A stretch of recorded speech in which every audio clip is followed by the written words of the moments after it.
Foi. Motivation. Surpassement. Fortifiez votre intérieur avec le moment de foi. Ouvrez votre Bible dans le premier livre de la Bible, Genèse, chapitre 17, s'il vous plaît. Genèse, chapitre 17. La Bible, elle témoigne le suivant, chapitre 17, au verset 1 de Genèse.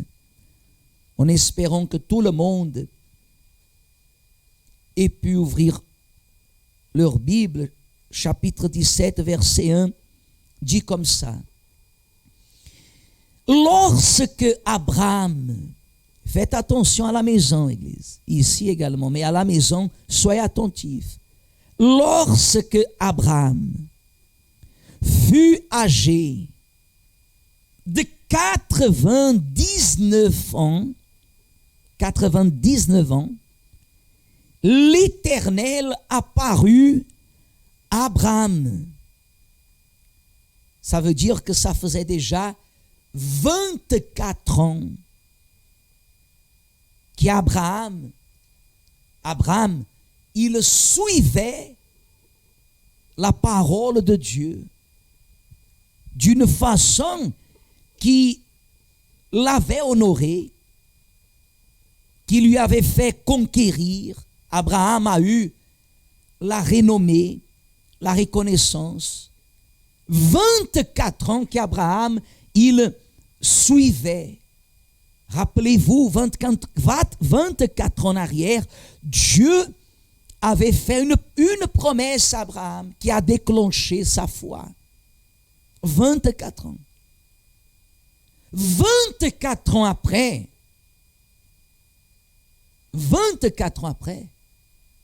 Abraham, il n'a pas eu encore ce que Dieu lui avait promis de crucial. Église, comme j'aimerais regarder vos yeux pour vous donner la conscience. La personne aujourd'hui, 2 ans à l'église, 3 ans à l'église, elle pense qu'elle connaît déjà la Bible de Genèse, Apocalypse. Et face à une situation qu'elle n'arrive pas à avancer, elle baisse déjà les bras. Elle baisse les bras. Elle recule. Elle entre dans ce système que le diable planifie. Sortir de l'église, revenir à l'église, sortir de l'église, revenir à l'église, sortir de l'église, aller dans d'autres églises, cherchant la satisfaction d'une parole prophétique. Et la personne ne s'établit jamais avec une alliance avec Dieu. Non. Elle fait un va-et-vient. Elle fait un pas devant, 3 pas en arrière. Un pas devant, 3 pas en arrière. Et elle se fie beaucoup à ce pas qu'elle fait, mais elle néglige les 3 pas en arrière. Ils sont remarqués, la vie avance, mais elle est en train de reculer. Parce qu'un pas en avant, 3 pas en arrière, vous fera toujours marcher en arrière. Abraham avait 90 ans, s'il vous plaît. Quand vous dites, Dieu, tu es le Dieu d'Abraham, méditez à ce que vous dites. Pour ne pas vous comparer à quelqu'un que 24 ans après n'a pas eu ce qu'il voulait, mais il se maintenait ferme. Dit la Bible, je suis le Dieu tout-puissant, verset 1 encore. Dieu lui dit, marche devant ma face et sois intègre. J'établirai mon alliance entre moi et toi et je te multiplierai à l'infini. Abraham à l'époque, tomba sur sa face. Et Dieu lui parla en disant, voici mon alliance que je fais avec toi. Tu deviendras père d'une multitude de nations. On ne t'appellera plus Abraham, mais ton nom sera Abraham, car je te rends père d'une multitude de nations. Je te rendrai fécond à l'infini, et je ferai de toi des nations, et des rois sortiront de toi. J'établirai mon alliance entre moi et toi, et tes descendants après toi, selon leur génération, de point.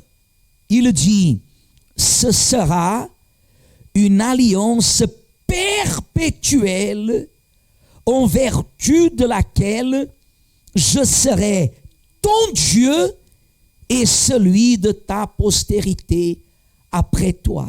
Je te donnerai et à tes descendants après toi le pays que tu habites comme étranger, tout le pays de Canaan en possession perpétuelle, et je serai leur Dieu. 24 ans, Dieu avait promis à Abraham faire de lui une source de bénédiction, une grande nation. Abraham, jusqu'à maintenant, 99 ans, il était déjà une source de bénédiction. Où qu'il allait, la gloire de Dieu resplendissait. Mais une chose Abraham voulait, une seule, un enfant. Vous voyez que ce que Dieu le promet, c'est quelque chose qui justifiait, qui était justifié par un dévouement, par un acte de sacrifice obéissant. Abraham, il n'a pas seulement sacrifié, il a établi sa vie dans le sacrifice. Dit la Bible, verset 15, chapitre 17, verset 15, dit comme ça. Dieu dit à Abraham, le nom d'Abraham avait déjà été changé. Dieu dit à Abraham, tu ne donneras plus à Saraï, ta femme, le nom de Saraï, mais son nom sera Sarah. Je la bénirai et je te donnerai d'elle un fils. Je la bénirai et elle deviendra des nations. Des rois de peuples sortiront d'elle. Abraham tomba sur sa face. Il rit et dit en son cœur, regardez bien mes amis, naîtrait-il un fils à un homme de 100 ans? Et Sarah, âgée de 90 ans, enfanterait-elle? Et Abraham dit à Dieu, oh, qu'Ismaël vive devant ta face. Dieu dit, certainement Sarah, ta femme, t'enfantera un fils, et tu l'appelleras du nom d'Isaac. J'établirai mon alliance avec lui comme une alliance perpétuelle pour sa postérité après lui. À l'égard d'Ismaël, je t'ai exaucé. Voici, je le bénirai et je le rendrai fécond. Et je le multiplierai à l'infini. Il engendra 12 princes, et je ferai de lui une grande nation. Verset 21. J'établirai mon alliance avec Isaac, que Sarah t'enfantera à cette époque-ci de l'année prochaine. Et lorsqu'il eut achevé de lui parler, Dieu s'éleva au-dessus d'Abraham.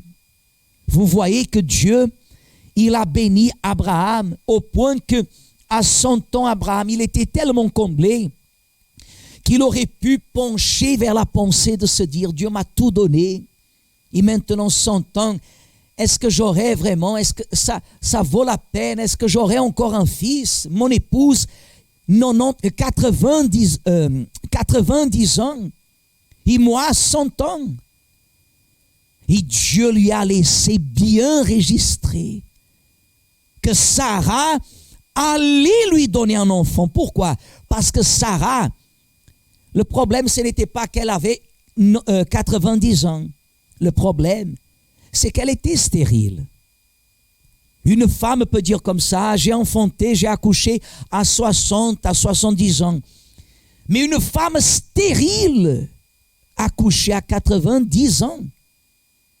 Et Dieu a laissé clair, c'est en lui. Je bénirai Ismaël, mais en Isaac, j'établirai mon alliance. Et c'est là que vous comprenez que quelque temps plus tard, Dieu apparaît à Abraham. Il demande à Abraham celui en qui il avait établi l'alliance. Il a établi l'alliance en Isaac et Dieu redemande Isaac. Isaac est allé, au meilleur Abraham, il est allé au Morija pour sacrifier Isaac. Et ça, c'est l'esprit.